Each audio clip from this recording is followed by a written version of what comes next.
Russia wants to see Ukraine succeed.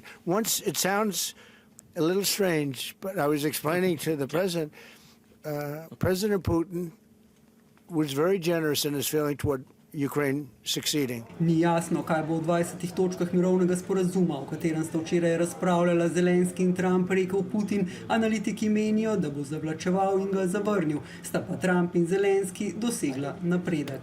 And we discussed all the aspects of the peace framework, which includes, and we have great achievements, 20-point peace plan, 90% agreed. I don't like to say percentages. I just think we're doing very well. We could be very close. There are one or two very thorny issues, very tough issues. Gre predvsem za ruske zahteve po ukrajinskem ozemlju v Donbasu in usodo jedrske elektrarne Zaporožje. Zelenski pa si tudi želi, da bi Amerika ponudila varnostna zagotovila za več kot 15 let, tako da Rusija Ukrajine ne bi ponovno napadla. Я йому сказав, що ми б дуже хотіли розглянути можливість 30, 40, 50 років. Zelenski in Trump sta se pogovarjala tudi z evropskimi voditelji, ki pozdravljajo napredek, a glavno vprašanje ostaja.